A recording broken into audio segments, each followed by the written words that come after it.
Rick must have known I was going to call on him to lead the flag salute today. I'm happy to do it, Ben. I've got six o'clock, folks. We'll tee you up as the backup plan. All right, we'll call this meeting to order. It is now 6 o'clock.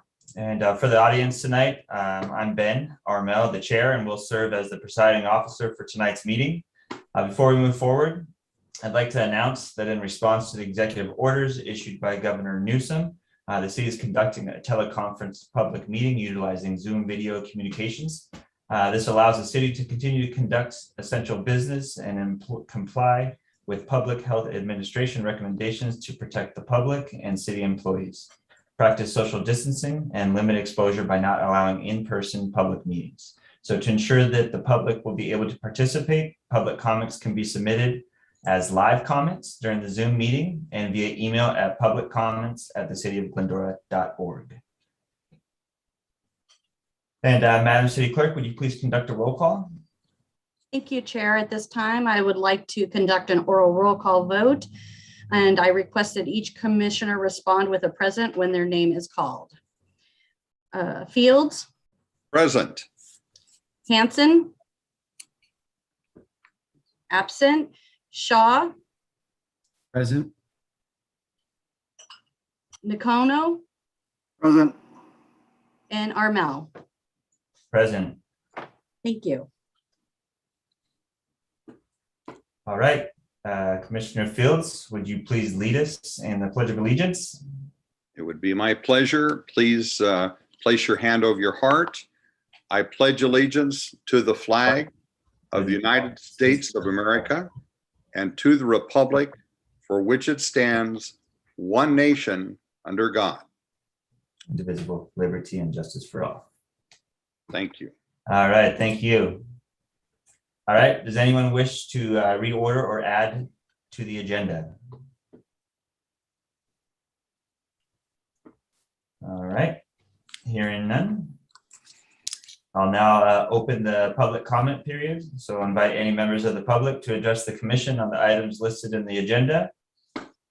And you have 3 minutes for each speaker, speaking once on both on and off agenda items. This is your time to speak uninterrupted. Please address your comments to me, the presiding officer, and public comment is limited to 30 minutes. If you would like to request to speak, select the raise hand icon in the Zoom before the close of the public comment period. You will then be called on when your turn is up to speak. Do we have any public comment? We have received no written requests or requests from participants. All right, seeing no hands raised in the field, I will close the public comment period. All right, we'll move on to statements and reports. Does any commissioner have any reports or announcements?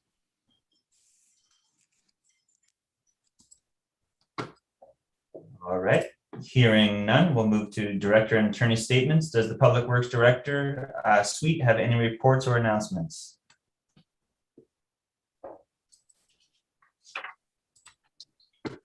Hearing none, we'll move to special items. There's no special items in the agenda tonight, so we'll move over to the consent calendar. Does anyone wish to have any comments on items 2 or 3 before we start?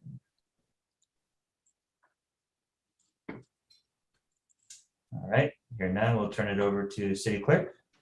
Can I request a motion to approve consent calendars items 2 and 3? Motion. I have a motion by Fields and a second by I'll second. Nakano.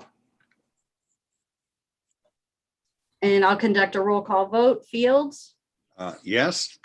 Hanson is absent. Shaw, Yes. Nakano, Yes. and Armel. Yes. Motion carries 4-0 with 1 absent. All right, commission agenda items, there are none. We'll move along to unfinished business. First up will be the water conservation update, and I'll invite the Water Conservation Officer, Clark Elliott, to present the staff report. Good evening, commissioners. I'm just here to provide the water conservation update for the past few months and some of our upcoming plans. Next slide. So in fiscal year 2021, we did $71,084 worth of rebates. That includes 280 applications, 97% of which were inspected. Next slide. And in 2021, we also did 102 water use efficiency surveys. About 60 of those were regarding high bills, where we help residents with water use reduction strategies to try to make their bills more manageable in the future. And about 42 of those were CC tags, where we go out there and try to find continuous consumption or leak detection in order to ensure that whatever is causing a resident to have constant consumption is corrected. Next slide. We have about 232 green tag violations. And as usual, most of those were broken sprinklers and excessive runoff, which both kind of go hand in hand, where broken sprinklers tend to cause excessive runoff. So we do tend to get those together. Next slide. And then part of what we are doing in water conservation is trying to expand our outreach programs. And part of that is working with the library at their Discovery Plaza. This is kind of a revamp of the event from earlier this year and has been really successful at reaching a different demographic than we normally get. Some of the younger kids and their parents have been really involved with this. So it's been a really awesome opportunity, and we're continuing to seek out more opportunities to work with other departments and other divisions in order to kind of spread the conservation message and ensure that people know why water is important. Next slide. One of the big things that we have done coming up is that we have changed some of our rebates, and we have reinstated our turf removal program. So for our rebates, we did drop our toilets from 1.28 gallons being qualified to 1.1 gallons being qualifying. This was partially because we felt that there was a saturation of 1.28 gallon toilets in Glendora, and that we didn't want to be replacing 1.28 gallon toilets with another 1.28, because the goal of the program is ultimately to save water. And making those 1.1s allows us to get further reduction. And then it better matches some of the other agencies in the area that are offering these toilet rebate programs as well. For rain barrels, we actually dropped the rain barrels to a 50 gallon minimum. They are not our most popular item, but it better matches what's available at retailers. So when people do go out and buy them, the 50 gallon size is somewhat common. So we felt it would kind of match what we're aiming for as far as people being able to go out to some of those big box stores and just purchase what's available there. And that way they don't have to seek out something special. For our turf removal program reinstatement, we kind of did away with some of our landscape rebates into this coming fiscal year. And instead we are focusing on turf removal. We feel it's kind of it's a more involved program for us, but it has more opportunity to save water. So it requires that they are removing grass and putting in some drought tolerant landscaping that you kind of see in the before and after picture there. And it ensures that each project we're doing is going to save more water than a landscape rebate. Next slide, if you could. Part of that outreach plan expansion is also that we are starting our educational video series. This is kind of something that's spearheaded between water conservation, water in general, and our social media team with our digital media specialists. But we are working on getting a video out about every other month or so over the next 2 years. If we end up doing more, that would be awesome. But we're trying to make sure that people are aware of water in Glendora. And so some of the videos we're starting with is going to be a rain to tap video that'll be out next week. And that'll kind of show residents where their water in Glendora actually comes from. And then we have another plan for a video about lead and copper testing. It should be coming out in sometime in August, right before those test kits go out to residents, just to kind of teach them another aspect of water and ensure that they're aware of what's going on. And then another thing that we're doing as part of that outreach plan expansion is doing more regular social media posts. We've always done social media posts, but making sure that we're regular and keeping people diligent and aware of water. So an example one is in that picture where you kind of see that we are advertising some of our turf removal programs in order to make sure that people are aware of it, first of all, and second of all, ensure that water conservation stays on people's minds. Next slide, if you could. And part of that is for this reason. So we also did a city council presentation on the July 13th meeting. And it was partially to tell them a lot of the information that you hear regularly and make sure that they're aware of it. And partially because we are noticing a trend where we have similar conditions in 2014 and 2021 as far as water supply and some of the other trends that we're noticing. And that mandatory statewide 25% reduction came in April 1st, 2015. So we are somewhat trying to be proactive. If we do have another dry year, it is not unlikely that that there is going to be another statewide mandate for conservation. So we're trying to, part of the push for this outreach and expansion is to ensure that people are aware and they're not blindsided by whatever might come down from the state, depending on our conditions next year. And this photo here, I think, hopefully displays some of what we're seeing. This is actually a satellite photo. They're both from June, but this is the one on the left there is June 2020, and the one on the right is June 2021. And hopefully you can kind of see that the obvious difference is how much less green it is and how much more brown we're seeing. And then also, if you look at some of those reservoirs and some of the water supplies, they're a little bit dwindled, especially even just given the last year. Next slide.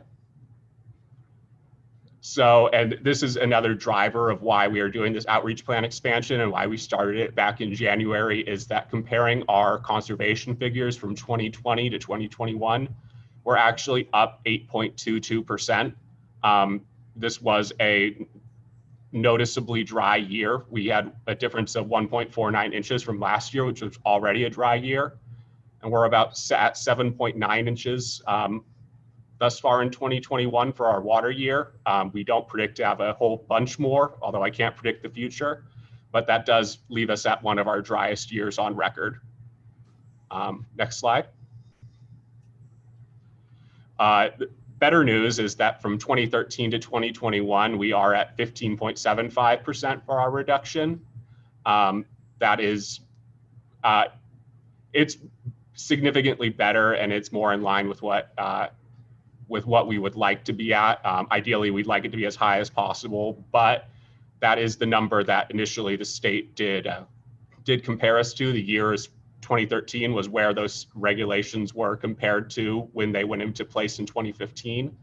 So we're trying to make sure that number is as low as possible in order to kind of continue to keep conservation on people's minds and ensure that we are doing good, especially in comparison to the last drought years. Next slide.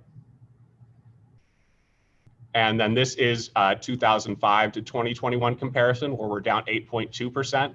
So this is kind of our current benchmark that we're using, because those drought regulations from 2015 did get rescinded with the governor's executive order a few years ago. We went back to the 20 by 2020 comparison, which compares us to our 2005 usage. And we are only down 8.2% from there. So we are looking for improvement. The difficulty, and you might notice, is that we did get 22 less inches of rain than we did in 2005. So given that, we do think the 8.2% was a decent number, but obviously we'd like to do more. And that's part of why we are doing our outreach and doing everything else to try to ensure that we can keep our numbers up and that we're better able to respond to any future regulations. All right.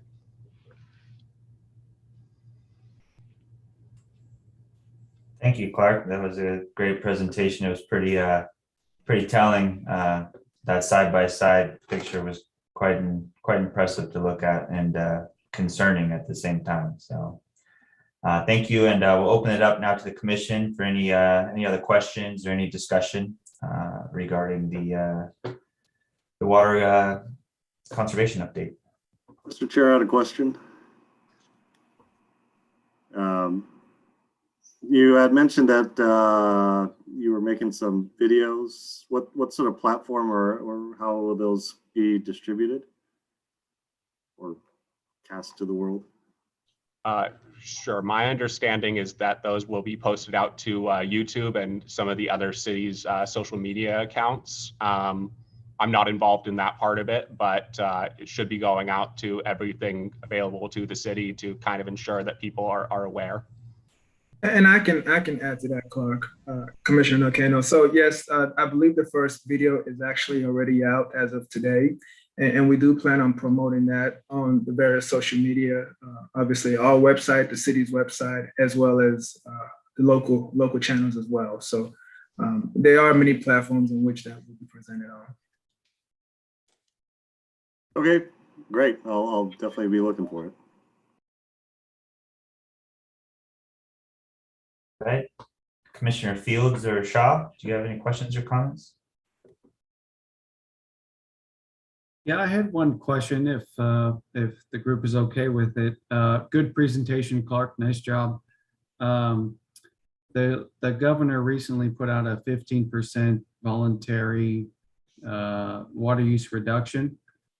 Not a mandate, but voluntary ask, if you will.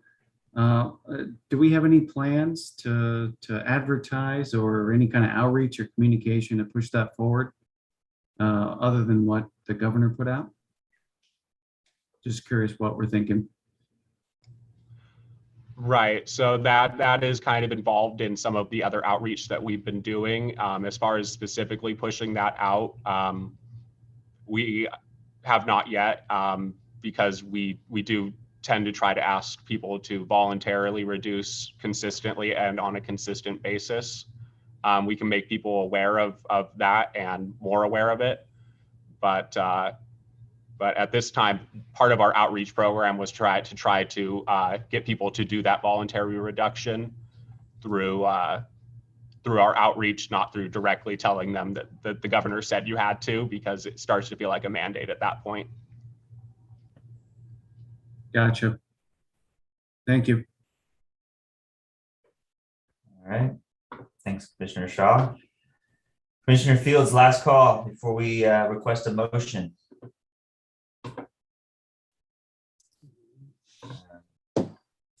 All right, hearing none, can I get a motion to receive and file the water conservation program update? Motion to approve. Second. All right, motion by Vice Chair Nakano, second by Commissioner Shaw. And we'll have Madam City Clerk for roll count. Vote, please. Okay, Fields,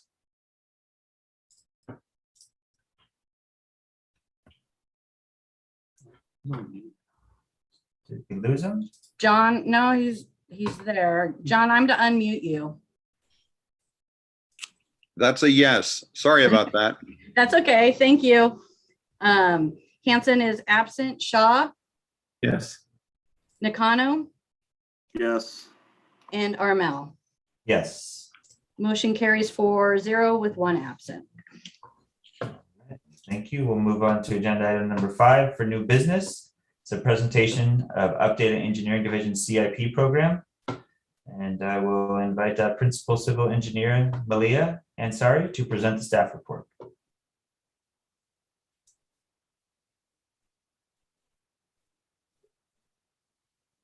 She is not currently logged in. Allison, are you available?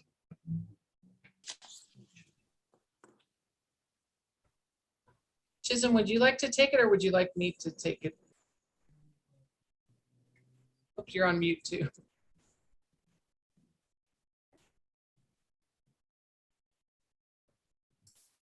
Yeah, well, I can go ahead and take this presentation. Go ahead.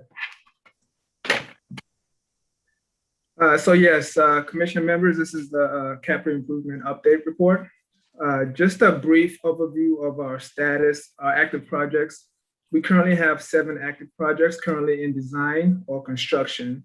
one water main replacement from fiscal year 2021, and we have 4 water main replacement projects from fiscal year 2019, 2020.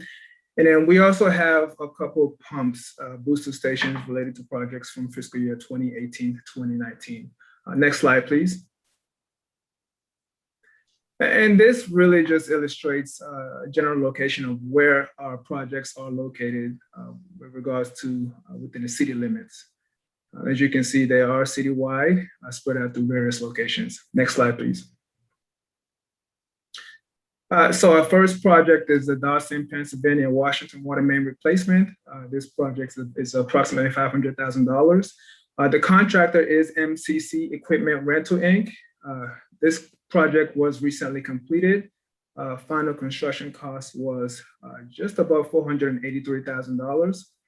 Right now, staff is currently working on project closeout, and typically our project closeout typically consists of as-built record drawings and just making sure we have everything we need for this project startup. We will start the street resurfacing portion of the project in mid-August, and what we try to do is really connect our water projects with our street projects. That way, when we complete our water projects, we can then resurface the street as a tandem, as opposed to finishing a project and then resurfacing the streets at a later time. That way, it's less complicated for the residents as well. Next slide, please. And so this just shows several pictures for our Dawson, Pennsylvania, Washington water main replacement projects. As you can see, this just shows the various pictures the stages that we've gone through for our various projects. Next slide, please. So the next project is our Donnington Avenue water projects. This is approximately $280,000 construction project. Again, awarded to MCC Equipment Rental. The final construction cost was $244,000. Right now, the pipe is in the ground. We just recently completed a hydrostatic and disinfection test. So the expected completion date will be mid-August, so just here in a couple of weeks. Next slide, please. And again, this just illustrates the various construction phases within our Donnington water main replacement projects. So with that, we want to go to the Cullen water main improvement projects. This is approximately $264,000. Currently, we are working on completing the plans with a bid advertisement date of late July. So we are expected to award this project here in September. Next slide, please. And shortly after that will be our Bender Carter project. This is a little bit larger projects, more extensive. Right now, it is currently in design phase with RKA Consulting Group. We will issue a notice to proceed, which was actually issued June 28th. And an interesting fact about this project is this is the first project in which we are trying a PVC pipe. So that's the C909. We're moving away from a typical ductile iron pipe. And we simply because we want to take advantage of the many perks of our PVC pipe, which includes resistance to corrosion, more ductile and malleable and things of that nature. So this will be an interesting project for us, which will involve an extensive update of our specifications. So we're very excited and we're looking out for that. Currently, the design amount for this project is about $61,000, and we anticipate that we will complete the design end of September 2021. Next slide, please. So this is COSAC's St. Wetamar. This was awarded to Dominguez General Engineering on July 13th, 2021, and the bid amount is approximately $1.1 million. We anticipate to start construction mid-August with the completion in expected completion in January, and that should be 2022. Next slide, please. So essentially, some of the construction challenges that we face in our projects is traffic impacts. This is why we do want to make sure we have adequate inspection and adequate traffic control to be able to mitigate some of these challenges. Next slide, please. And this is a street yard entrance at St. Wetamar Street. And I believe this is an ongoing project. And Allison, did you have a little bit more to speak about this project? I believe we had a couple of options to exercise on this one. Yeah. So part of the gold line, so if you can go back to the last slide, part of the gold line project is that the city will lose our entrance on the city yard from Lorraine. We actually have already lost it. And so now all of our vehicles will be going in and out of St. Vladimir. And part of our mitigation is to resurface the street with rubberized hot asphalt, kind of quiets down the vehicles. And so before we want to do the street, we're going, redo the water line, as that was also needed. We're also looking, just for information, for the city, we had a residential meeting and someone had asked about sidewalks. So we will be putting sidewalk on either the north or south side. I don't think it's been confirmed yet. So, and then the other exciting part is for our IT division, we also are going to put fiber optic lines under the sidewalk. This is the first of the start of us attempting to get more fiber optics in the city. So that is being designed at the moment from the, you see in yellow here, our street site. And then if you go down Compromise Lane, almost to the other end of the red line, that is our parks yard. So some exciting things are happening on this particular project. That's all I have. Allison, can I ask a question? Yes. Sorry to interrupt Chisholm and Allison. For the gold line, just because I'm not familiar with it, I apologize. Is the city being asked to fund our transition here, or is that project going to help mitigate and pay for it? We did receive some funds from the gold line that will help pay for these improvements. So. Okay, thank you. And the reason we're losing our other entrance is it was a license agreement, which is not a full easement or anything. So, Gotcha. we didn't have a lot of say in losing that. Okay, thank you. Next slide, please.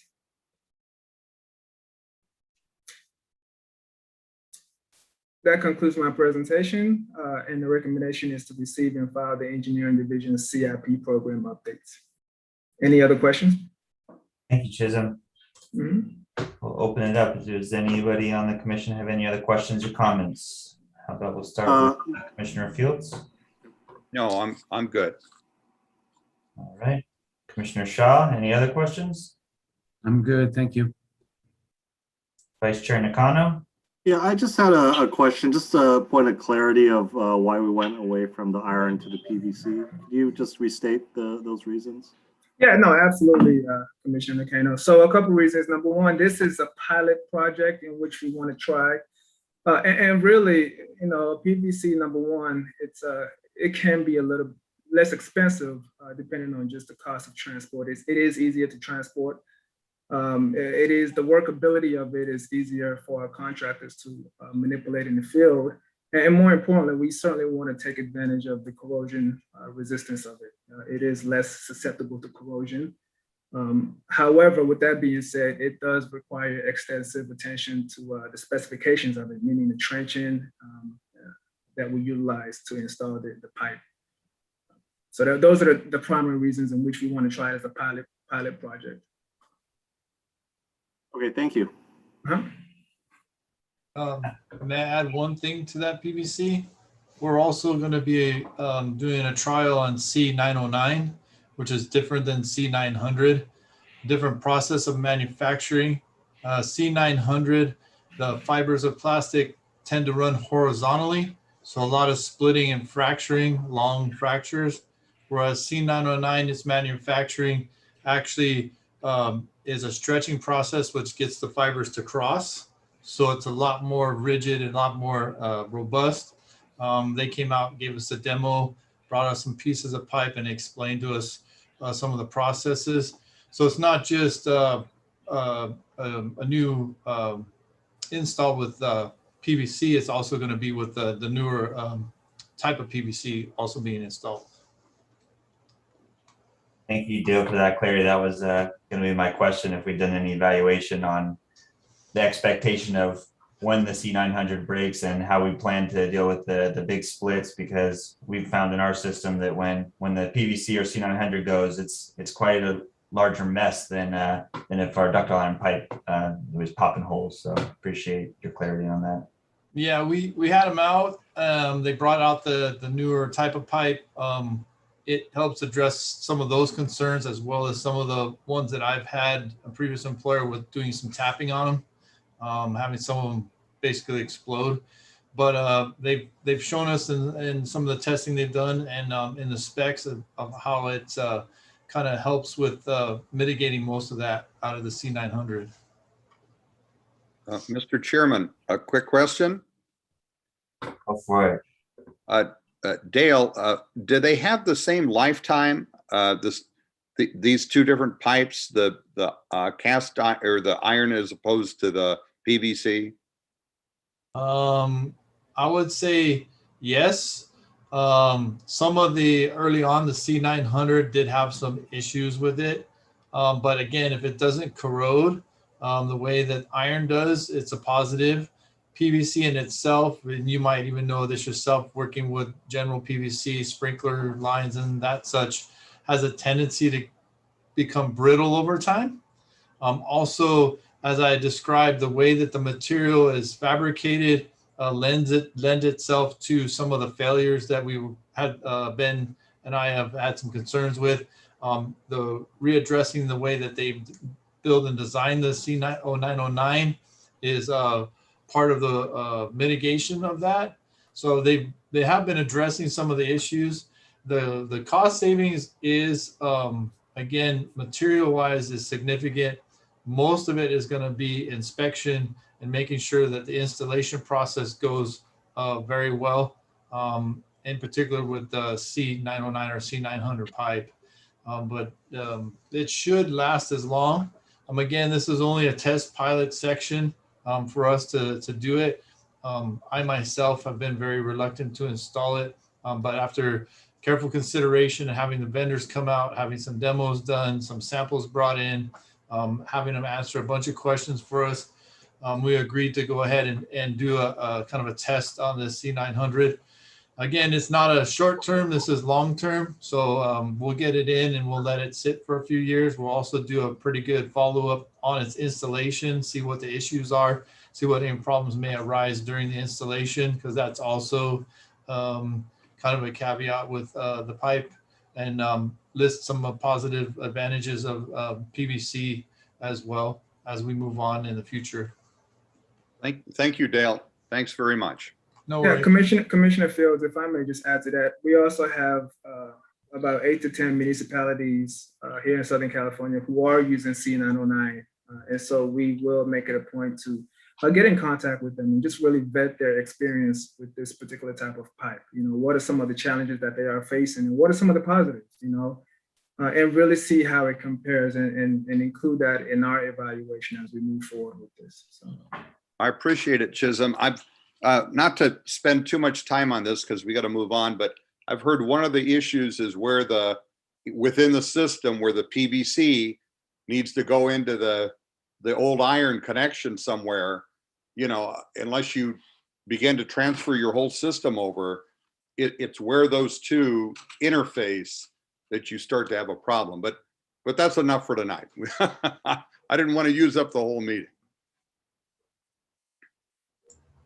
And we'll gladly send you some information on it as we get it, and I'll also give you our opinions on the how and whys. Thanks. Appreciate it. Thank you very much. Do we have any other questions or final comments from the commission?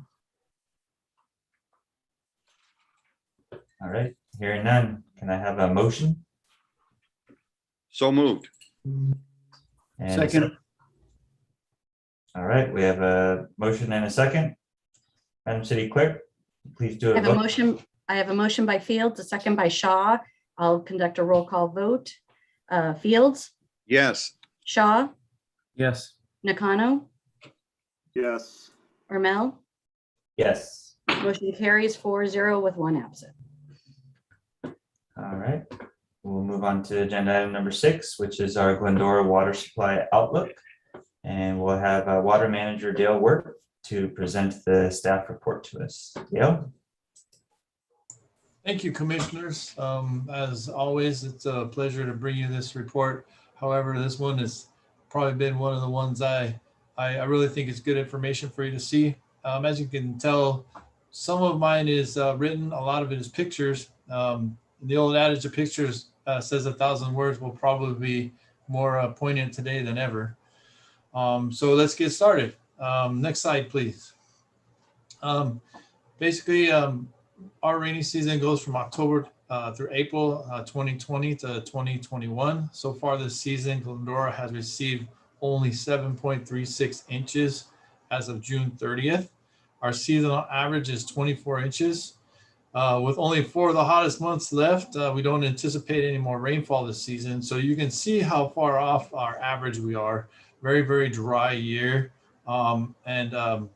Again, we've had some kind of different seasons, heavy rains, no rain.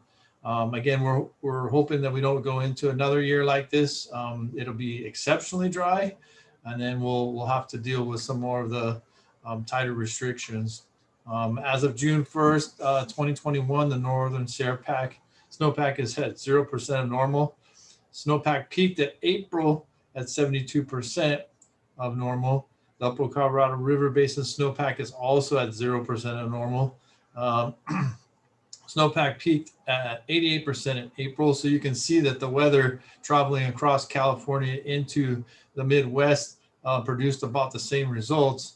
If you watch the news, you can see that all of us are kind of suffering the same attributes to the current weather situation. State water supply allocation has been lowered to 5%.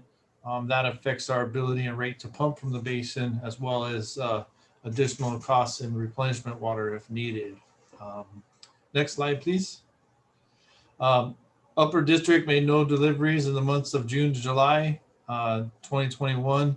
San Gabriel Valley District made no deliveries in the months of June to July 2021. Three Valleys made no deliveries in the months of June to July 2021, which is somewhat normal. But up here in the Upper Basin, we are experiencing a different kind of dry just because where we're at in the basin.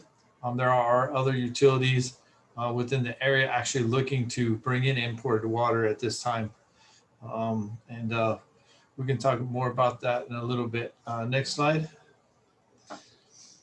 As of July 9th, 2021, the Baltimore Key Well groundwater elevation was 190.4 feet. That's a drop of 8 feet over a 3-month period. On November 21st of 2018, the Baldwin Park Key Well groundwater elevation low water record was set. It measured 169.4 feet. We're currently only 21 feet from that record low with 2 more months of summer to go. So hopefully we won't reach that. But if you're looking at 8 feet over a 3-month period, if we drop another 8 feet, we'll probably be in the 180 range, which is close to 170, which is close to the average record. So we're going to get pretty close this season. Next slide. Here's San Gable Reservoir. So the first picture is of January 4th, 2020. There is some water in there. You can tell by the shelving on the back left-hand side, kind of as a gauge. You can see the islands forming. That's just a low water level, probably because of the low average rainfall we had. The slide on the right is also July 13th, 2021. Again, the islands are more significant. You can see how low the water level has become. You can see all the way to past the bottom of the actual shelf road built in the back of the dam there. And the dry conditions you can see around it. Next slide, please. So that is July 13th, 2021. That is the intake structure on the right-hand side. That little stream of water running down the center, that's all that's coming into that. I believe that's somewhere in the ballpark range of 3 to 4 CFS at a maximum. They are prepping that reservoir for silt and debris removal due to the fires and then the rains that came.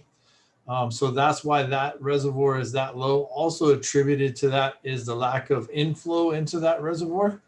And so it's greatly impacting the amount of water that is passed downward. Again, a brief description is we have San Gable Reservoir, then Morris Reservoir, and then it goes into the river. And then that's where we receive it off the river into the spreading basin, which will be in the next few photos. Next slide, please. So that's another vantage point of the same reservoir. So again, we have growth in the bottom of the reservoir. That just means it's been open exposed for long periods of time. As you can see, that river-looking portion of it is not really that deep. It's probably 2 to 3 feet deep. It's not running very much water through there. And over to the intake structure, the islands are completely uncovered. In fact, they're dry at the bottom if you take a closer look. So the conditions are there due to the draining and the drought are very, very dry. Next slide. Again, that's just further down. So I went further upstream. So upstream is just as empty. That can kind of tell you by the pooling in the previous photographs of just how very little water is actually traveling through there and accumulating there. Again, due to the dry conditions as well as the maintenance activities for San Gable Reservoir. Next slide, please. So this is Morris Dam. January 4th, 2021 is on your left-hand side. July 13th, 2021. If you look at the dam structure itself, yeah, you can kind of see the kind of stain marks. There's slightly less water in it in the 13th of July compared to January, but it still has a decent pool inside that reservoir. Next slide, please. This is USG3. This is where the intake of raw water is would come into the river, which is below Morris Dam. That is the spillway from Morris there over the top. Again, it's very dry conditions. There's no water coming in there, and we probably won't get any until late fall or winter. Next slide, please. That's the Committee of 9 inlet structure. That's where the water comes in and goes into a pipeline, which splits off. A large portion will go into the Committee of 9 Azusa plant, where it's treated and then pumped out. A portion of that also goes down to Convenient Irrigation Company as raw water.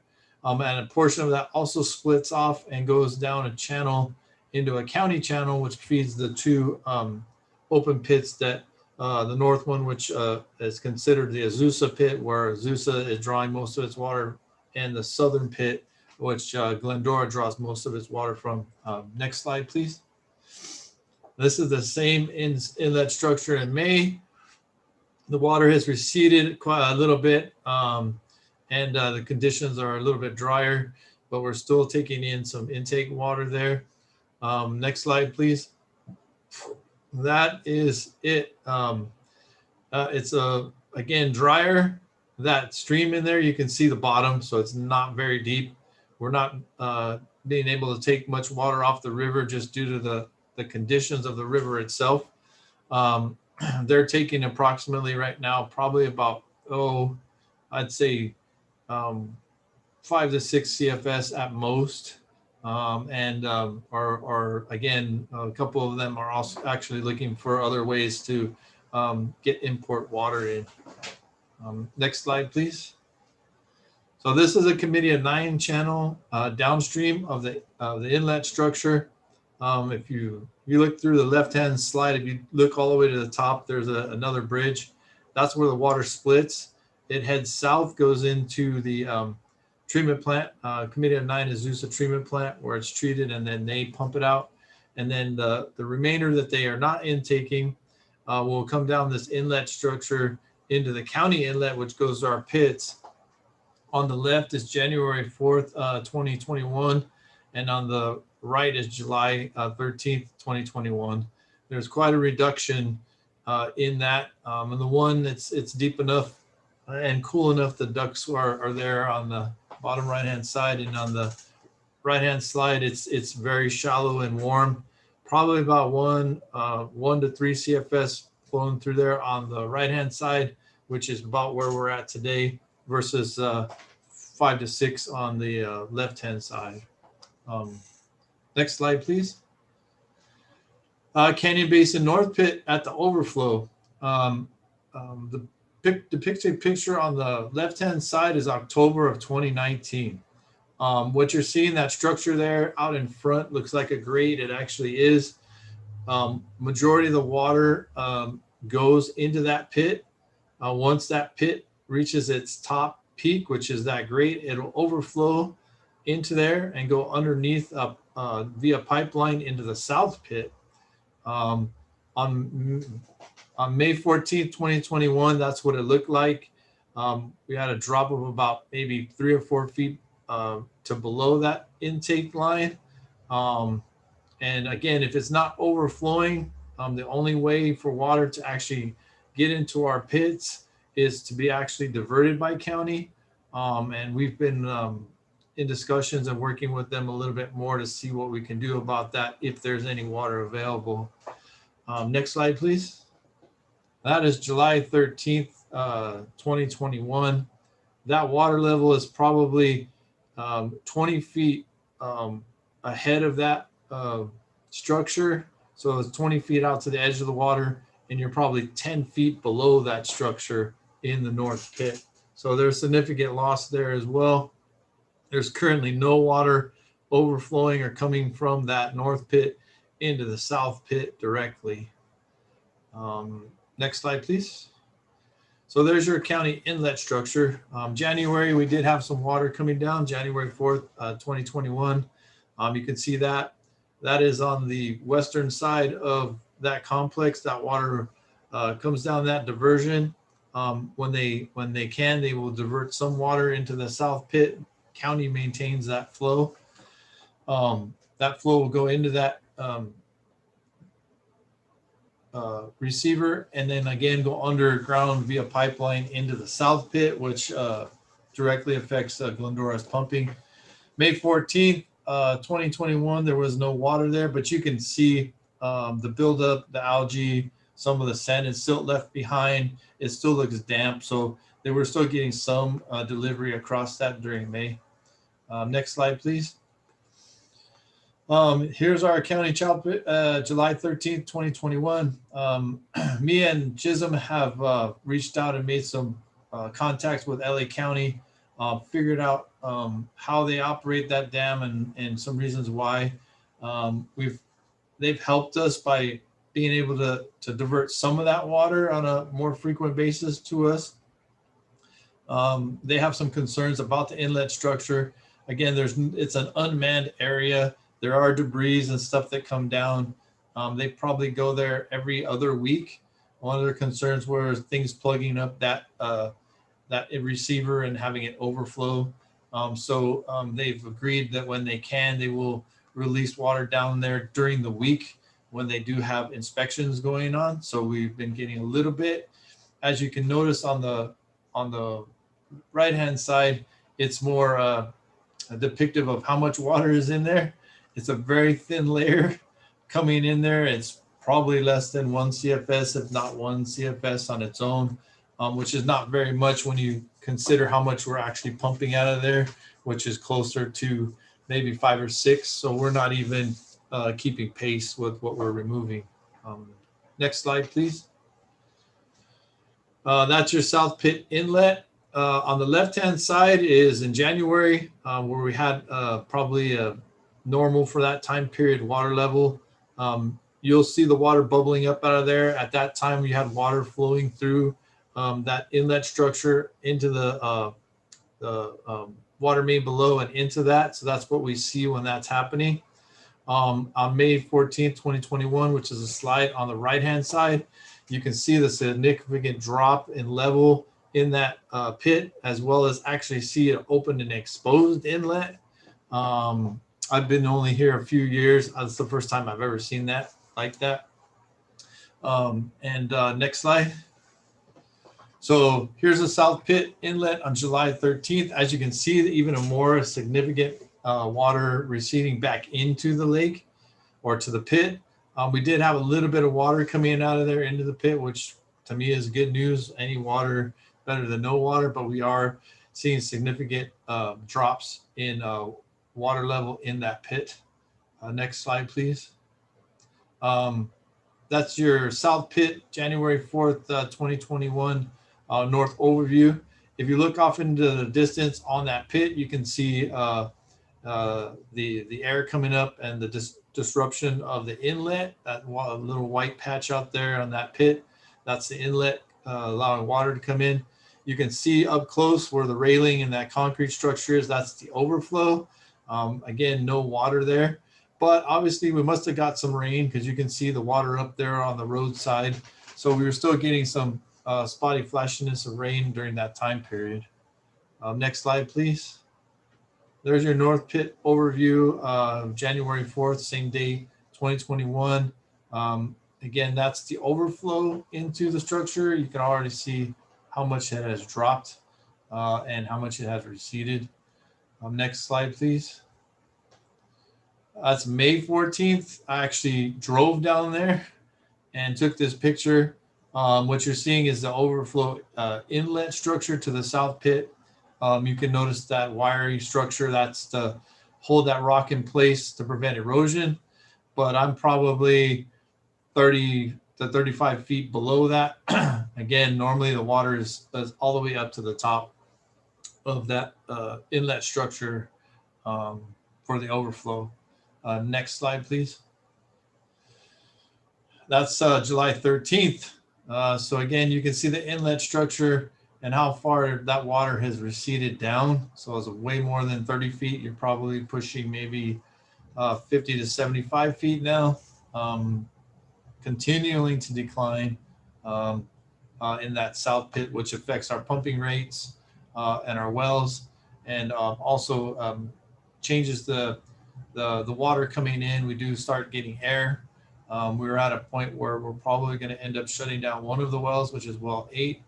It's reaching a static level, which we start seeing entrained air. We don't want to damage any equipment. On to the next slide. So here's our actual water supply outlook. So this is to give you some details. Most of these are in the previous reports, but I put them all in this one so you can see the decline in production. And based on the photos I just shown, seeing the decline in those pits and how directly related the actual water coming down the river system and into those pits is very, very important. Water production and purchases at January 4th, 2021. We were pumping currently at that time an average of 6,677 gallons per minute. We were intaking no purchased water, no metropolitan water. Water production purchases as of May 14th, 2021. Through our wells there, we were producing 5,724 gallons per minute, a loss of about 1,000 gallons per minute from January, but still not having to purchase any metropolitan water at that time. Currently, as of July 13th, 2021, we're down to 4,243 gallons per minute from our wells. We're down about 1,400 gallons a minute, and we're bringing in an average of 6 CFS or 1,693. We're actually making up for that water loss now. Both weather conditions and our ability to pump affect that number. So we bringing 6 CFS in as of early July. Next slide. So purchased water summary, May 2021, as it was 48.9 acre feet of purchased water. In June 2021 as 370.5 acre feet. July 2021, because it's not been the full month, and it was probably around, say, the 9th to the 12th when I took that number, it was 121 acre feet. Our total for those 3 months totaled 540.46 acre feet at a cost of $1,098 an acre foot. That's $593,425 for those purchases of imported water to make up water that we're unable to pump from the basin. Again, receiving no significant water from the San Gable River. Obviously, we're not anticipating any rain anytime soon.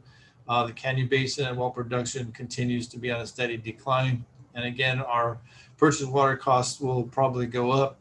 Our estimation, our average probably by the end will be somewhere between 8 and 10 CFS average. Right now, we're probably between a 5 and 6 CFS average as we start to lose production.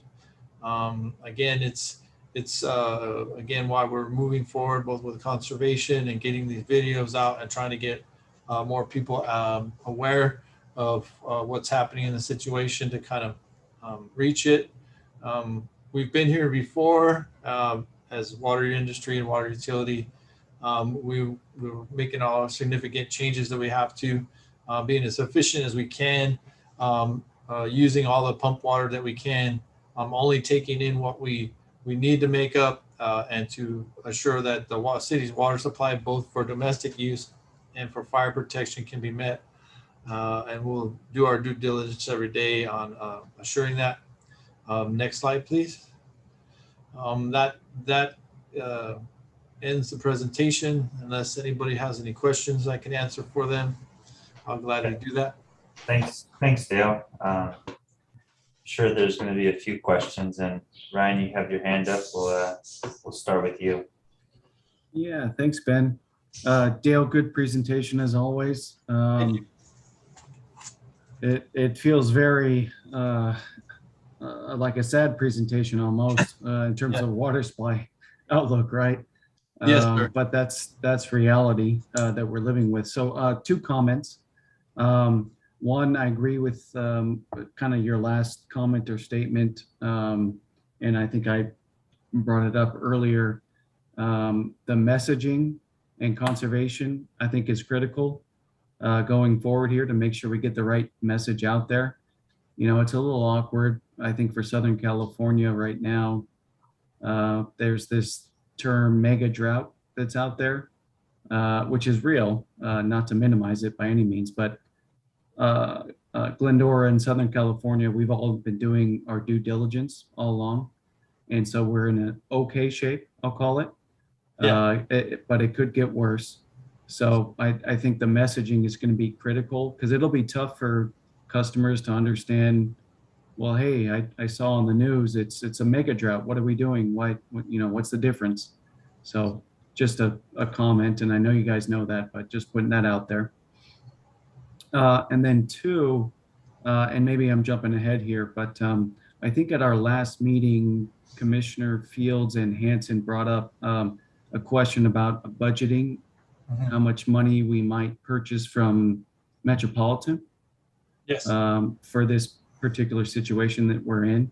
So just wanted to see if we've got any answers to that or if it's forthcoming. Anyways, thank you. Chisholm's been the lead on that. I'll let him take that question. Yeah, Commissioner Shaw, great comments, by the way. And to your first comment, we agree that marketing is critically important in terms of how we public outreach, how we convey this importance, this concept of water conservation. And really, it's not just a temporary means of overcoming this temporary drought. I mean, we've essentially been in a drought here in Southern California for over the course of the past 20 years with trickle wet years here and there. So really needs to become a way of life for us. And as you mentioned, how does that impact us Glendorians as a community, and what do we need to do? Thank you for that comment. And to your second question, Commissioner, yes, that was included. If you recall, we were asked to raise that purchase water, which we did. We took that into consideration as part of the budget proposal that we proposed to our council, and which we raised. And we do have adequate funds to be able to continue purchasing water. We are actually under budget as of today in purchase water. And as mentioned, in December, we will reevaluate that through our mid-year review and sort of evaluate the need to continue to purchase water and the need to readjust our budget. But currently, yes, we do have the budget within our proposal to continue purchasing. Gotcha. Thank you, Chisholm. Appreciate it. All right, thanks, Commissioner Shaw. Commissioner Fields, do you have any questions or comments? Just a quick question for probably Dale. You know, at this rate, Dale, assuming, you know, we're not done with July, and August and September here are hot summer months for us. How long at this rate of decline can we go before we start shutting down multiple wells? You know, not one or two, but I don't know how deep our deepest well is, or, you know, at some point, do we move to, you know, buying half of our water needs from Metropolitan? You know, how bad does this get over the next 60 days? Well, looking at where we're at now and the conversations I've had with my staff, we're doing slightly better. We thought we would be in a deeper hole in April, but we've managed to continue to produce as much as possible up until this point. And as I mentioned, probably in the next week or so, we'll lose one well. The thing about our well field is where we pump from San Gabriel, they're relatively close. So kind of a couple of things happen. We're producing more water by running multiple wells there. However, when those drop off to a point where we say, okay, we'll be damaging equipment or damaging the actual well itself, we'll turn them off. When you do that, there's an advantage to the other wells. They'll pick up a little bit in production. So maybe not quite as much as we have to lose by shutting the well off, but we'll also increase in that. Our hope is that we're able to make it through producing some water at some point as much as possible. It will be the next few months that will show us really what happens with those pits. And the decline is, the lower you get in those pits, the quicker the decline comes, if that makes sense. Sure. So your percolation rate is not just based on just the soil, but it's based on how much water we have in there. So all that weight of that water pushing down and pushing that water into that portion of the aquifer is very important. And when those levels drop, you have less of that weight pushing into that aquifer, and you have less water and longer percolation times. So as Chisholm, as it's been mentioned before, it takes about, let's say, 2 weeks for all that water to work its way through. Well, that's if you have enough volume in there to be at that high perk rate. When you start losing volume in there, your perk rate drops because you're losing the weight of the water itself. I'm hoping we make it till October.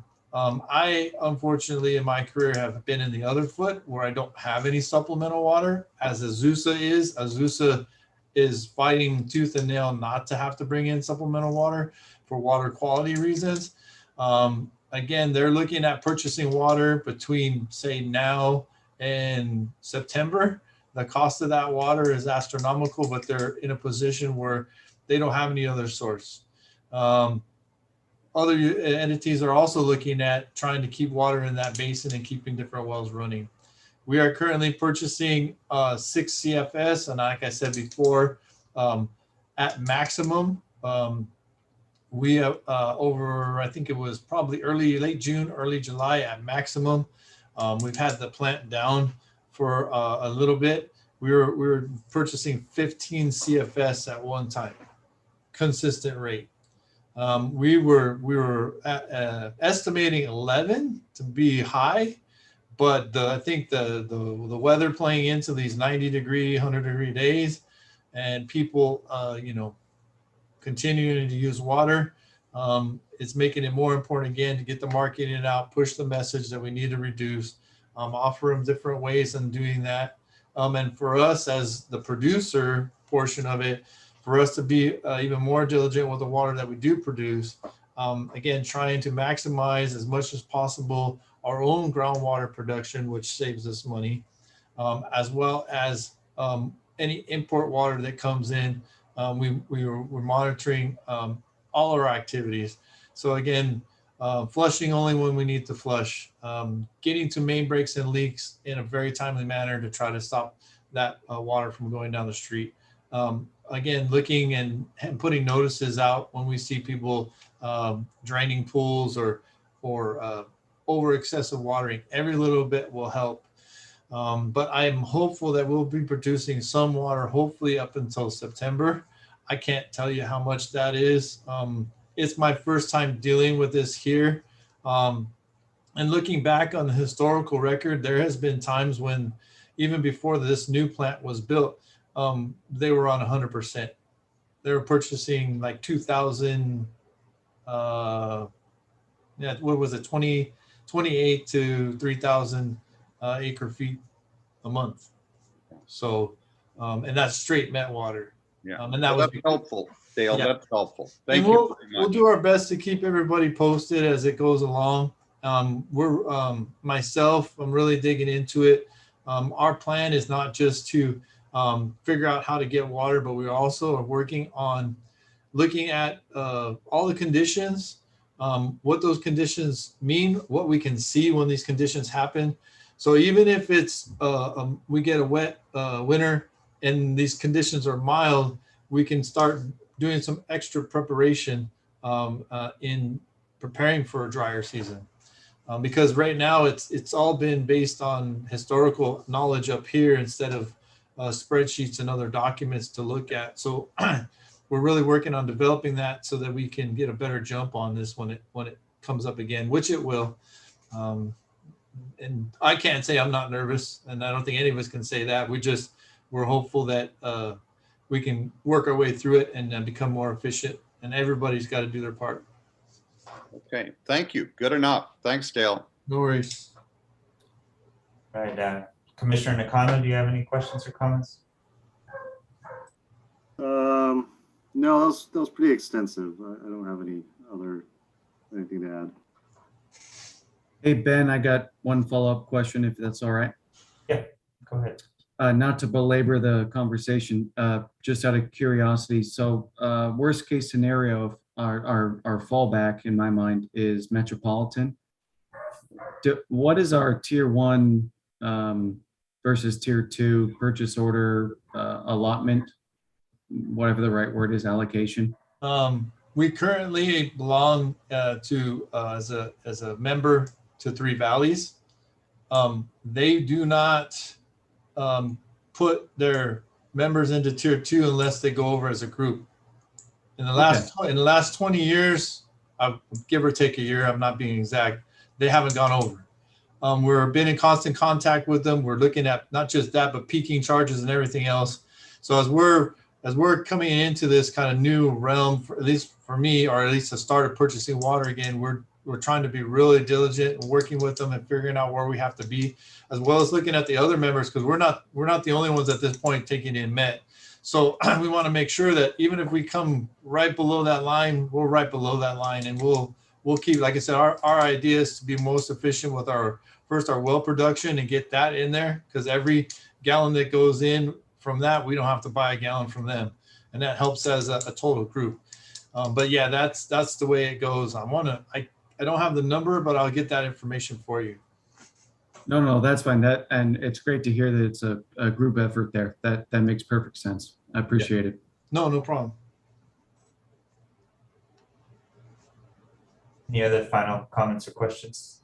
I think that all of you pretty much, summed up majority of the concern and asked good questions to, answer some of the questions that I had. So I don't have any further questions. So with that, I'd like to request a motion to receive and file the water supply outlook. So moved. Second. All right. Madam City Clerk. I think that motion was made by Shaw and seconded by Nakano. Is that correct? No, Nakano and Fields. Oh, thank you. All right, and I'll conduct a roll call vote. Fields, Yes. Shaw, Yes. Nakano, Yes. Armel. Yes. Motion carries 4-0 with 1 absent. All right. Does any commissioner or staff have any closing comments or before we adjourn? All right, hearing none, this meeting is adjourned at 7:09 PM. I look forward to hopefully seeing everybody in person soon.